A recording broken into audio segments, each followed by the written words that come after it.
어린이 시대의 소망 제9장. 힘들어도 괜찮아.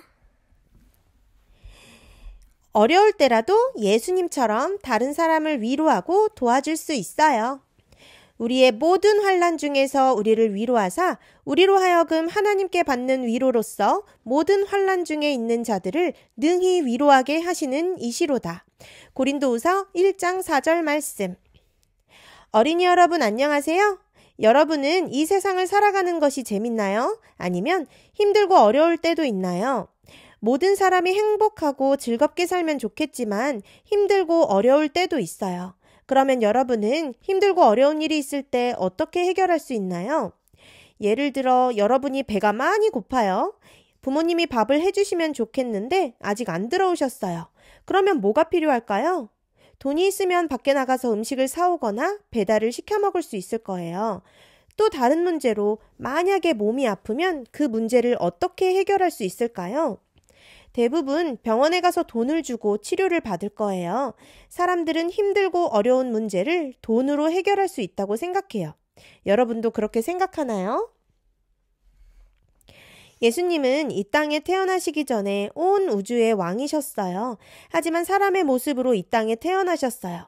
그러면 온 우주의 왕이신 예수님은 사람의 모습으로 살면서 힘들고 어려운 문제가 없었을까요? 예수님도 분명히 힘들고 어려울 때가 있었어요. 예수님의 집은 가난했어요. 이런 상황에서 예수님은 어떻게 사셨을까요? 오늘 이야기를 통해서 함께 살펴볼까요? 예수님을 가장 힘들게 했던 문제는 사람들이 하나님의 말씀대로 살지 않는 것이었어요.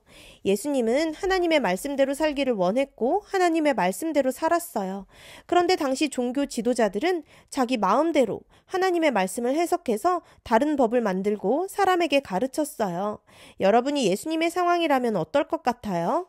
한 가지 질문을 해볼게요. 1 더하기 1은 정답이 뭘까요? 2. 네, 2예요. 그런데 여기 앉아있는 모든 어린이가 정답을 3이라고 한다고 가정해봐요. 분명히 나는 정답을 2라고 생각하는데 말이죠. 그래서 정답이 2라고 아무리 설득을 해도 주변 사람들이 자꾸 정답이 3이라고 해요. 게다가 정답을 2라고 하는 나를 미워해요. 사람들이 나를 향해 고집이 세고 성격이 나쁘다고 이야기해요. 기분이 어떨까요?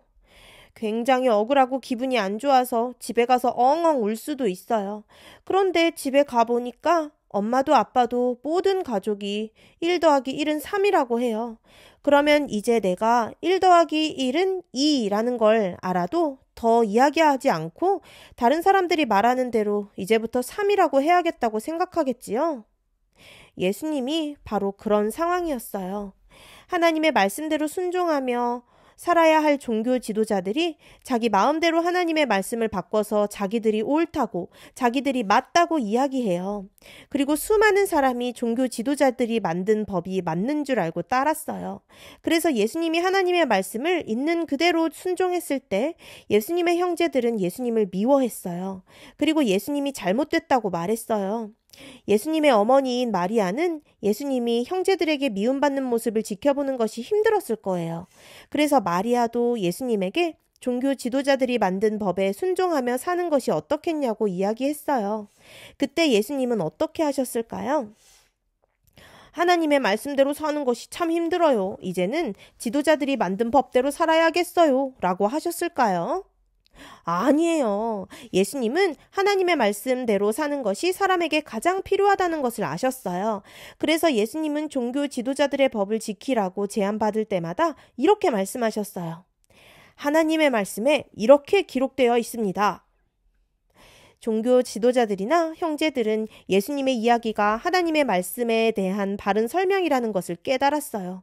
하지만 그들은 자신들의 생각과 고집을 바꾸려고 하지 않았어요. 예수님은 비록 가난했지만 자신보다 더 가난한 사람들에게 예수님이 가진 것을 나누어 주셨어요.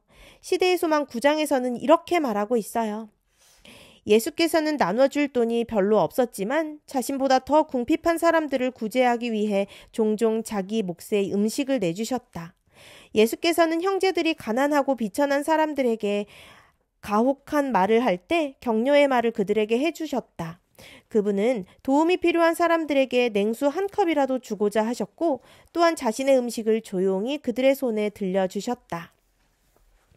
예수님은 자신이 가진 것을 흔쾌히 다른 사람들에게 나눠주는 분이셨어요. 예수님은 자신이 먹어야 할 빵까지도 다른 사람에게 주어 먹게 하셨어요. 정말 사랑이 많은 분이셨어요. 오늘 우리의 모습은 어떤가요?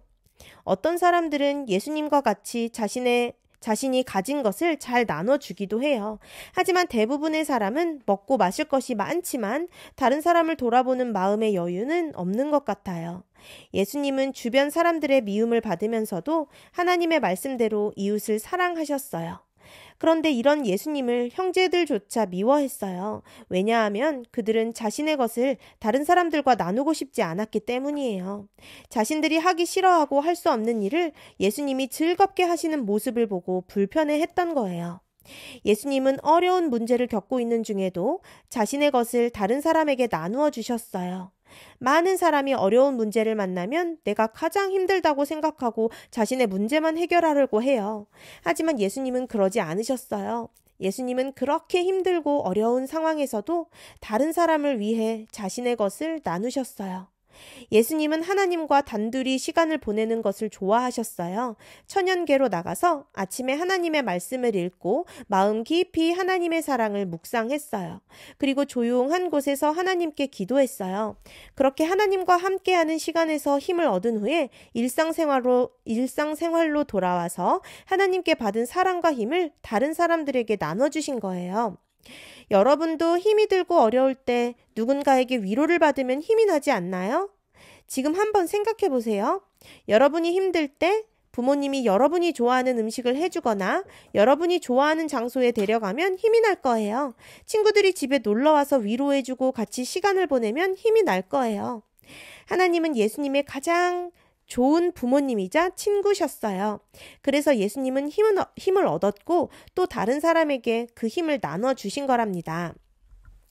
여러분이 아직 어리지만 힘들고 어려운 문제들이 있다는 걸 알아요. 특별히 예수님처럼 하나님의 말씀대로 살다 보면 주변 사람들에게 미움을 받을지도 몰라요. 하지만 그래도 괜찮아요. 예수님처럼 하나님의 말씀대로 사는 것이 가장 행복한 길이니까요. 그때마다 예수님을 바라보고 하나님의 말씀인 성경과 기도를 통해서 힘을 얻고 말씀대로 살고자 하는 가족과 교회, 친구와 함께 기도해 보세요. 하나님께서 분명히 힘을 내서 문제들을 이기게 도와주실 거예요. 그렇게 하나님께 받은 힘과 위로로 나보다 더 힘들고 어려운 사람을 보살피고 도와줄 수 있는 예수님을 닮은 어린이들이 되기를 바랍니다. 끝!